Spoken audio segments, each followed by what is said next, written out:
पहिल्या वर्षी या प्लॉटला पाणी जास्त झालं, खूप काळी जाड झाली होती बरं. गुड लक असा होता, या वर्षी जे पाऊस झाले ना इकडं, जेव्हा जेव्हा माझं सेन्सर पाण्यावर येईल राहायचं ना, 3 पाणी असे झाले का उद्या पाणी द्यायचंय आपल्याला, आज पाऊस पडला.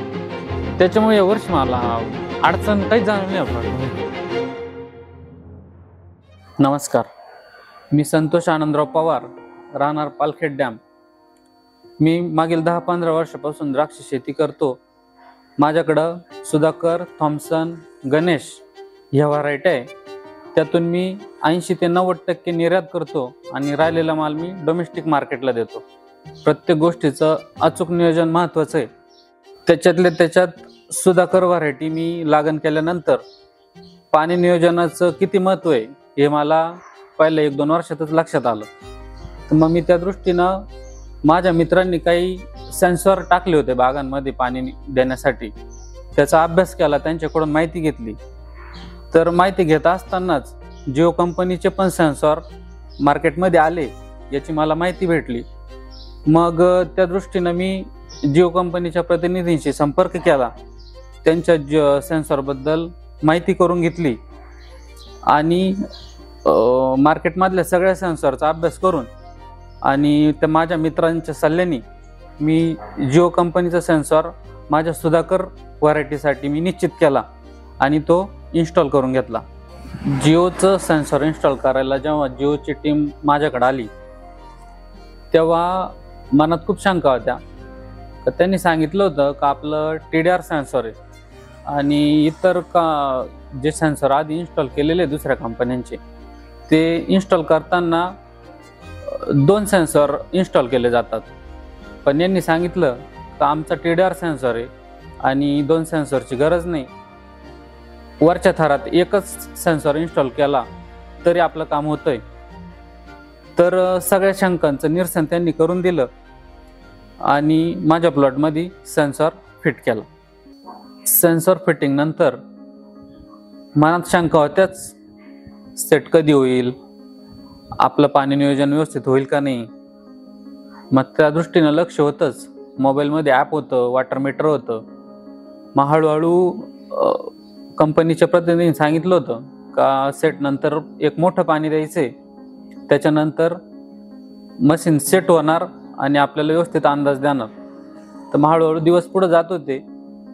जसं बागाच्या स्टेज बदलत होत्या तसं वॉटर मीटर पण आवश्यकतेनुसार पाणी कमी जास्त दाखवत होतं. मग त्या दृष्टीनं हळूहळू अंदाज घेत माझा जिओ सेन्सरवर पूर्ण विश्वास बसला आणि मी सेन्सरनुसारच पाणी द्यायला सुरुवात केली. शेती करताना एकट्याची खूप धावपळ होते. प्रत्येक वेळी बागात जाऊन निरीक्षण घेणं आणि त्या दृष्टीनं काम आपण करत असतो. पण जिओ सेन्सर इन्स्टॉल केलाय त्या प्लॉटमध्ये रोज जाऊन पाणी द्यायचं का नाही हे निरीक्षण करायची गरज वाटत नाही, कारण मोबाईलवर अपडेट अलर्ट येत असता आणि वॉटर मीटर पाहून आपल्या बागाला पाण्याची किती गरज आहे किंवा आपण कधी पाणी द्यायचंय याचं नियोजन करता येतं. मोबाईलमध्ये जिओ कृषी नावाचं ॲप्लिकेशन इन्स्टॉल केलंय. त्या ॲप्लिकेशनमध्ये स्मार्ट फार्म नावाचं जे फीचर्स आहे त्याद्वारे मला माझ्या प्लॉटला असणारी पाण्याची गरज, येणारे कीड रोग,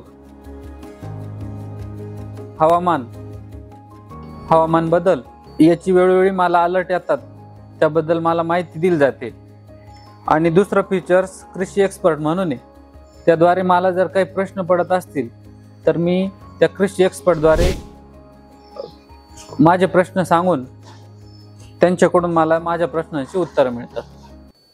अचूक पाणी नियोजनामुळेच माझ्याकडून हे साध्य झालं आणि अचूक पाणी नियोजन करताना मी 100% विश्वास सेन्सरवरच ठेवला होता आणि पूर्ण सीझन सेन्सरनुसारच पाणी दिलं.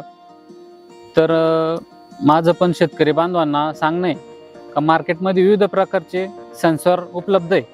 आपण पण आपल्या जमिनीची प्रत ओळखून योग्य त्या सेन्सरचा निवड केली पाहिजे आणि नवीन टेक्नॉलॉजीचा आपण वापर केला पाहिजे.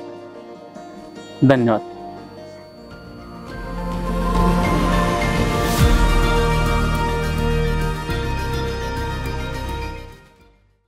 जियो कृषि, किसानों के हर कदम का साथी.